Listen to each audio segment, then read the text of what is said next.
Many are wondering what the return on investment of AI is. For you, is infrastructure, picks and shovels, still the good place to be allocating? Right. When we think about it, with Jensen Investment Management, we're focused on quality investing. We're focused on the long term. We think right now, sort of the AI attention certainly is more in the short term in terms of CapEx spend and demand for Nvidia chips. But historically, the chip industry is very cyclical, and we're looking for sort of those platform players that can kind of continue to monetize consistently over the long term. So when we think about today, certainly the attention's on Nvidia, but we're really looking more towards the long term. So that would be the Microsofts really establishing themselves with that massive CapEx spend. We're also seeing it on the Alphabet side, where again that investment's building that beachhead for long-term monetization. We also like Accenture. We think Accenture, from an AI story, has sort of been really misunderstood by the market, in our opinion. When we look at Accenture right now, we think the market, which we continue to think as a long-term investor, we tend to think of it as very short-term focused, tends to focus on a little bit of slowdown in IT spend, has sort of unduly hammered the stock, in our opinion. And when we look at Accenture, they've committed to spending $3 billion to tool up for AI. They were a market leader in terms of cloud, built significant share when they did a large investment like that as well. And we would expect them as sort of a picks and shovels type company to really benefit in the long term from AI as an implementer, in that they don't only have to pick the winner, they just have to continue to be very good at implementing the tech. Kevin, I didn't expect us to jump straight in on Accenture. I'll be honest with you.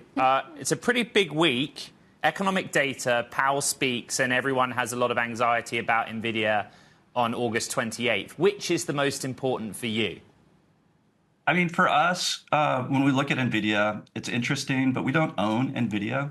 And when we think about the market, it's been very binary, a handful of AI-driven stocks, and really sort of missing sort of the broader value creation across the market as a whole. So in this case, we certainly acknowledge Nvidia. We'll understand how it contextually sort of can impact our portfolio.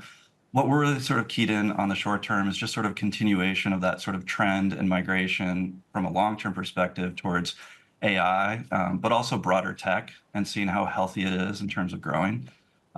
So that's about it. It's sort of contextually looking at the short term, but really with an eye towards the long term. I'm really interested in that you're not in Nvidia, but you are in Alphabet, Microsoft, TSMC, the likes of Accenture, Texas Instruments, maybe less so on the AI side, but the others are AI names. Why are you not in Nvidia? So what's interesting about our strategy, very inherent in terms of us and our sort of quest for long-term quality growth businesses, we look for companies that have high returns on capital and consistently so. So we're looking for companies that have return in excess of 15% return on equity for 10 years. So it's not an average, every year has to hit. The 10 years is supposed to denote an all sort of market type environment of high capital returns. And Nvidia had not, up until this most recent fiscal year, qualified. And so in that case, it does qualify now. We are actually researching it.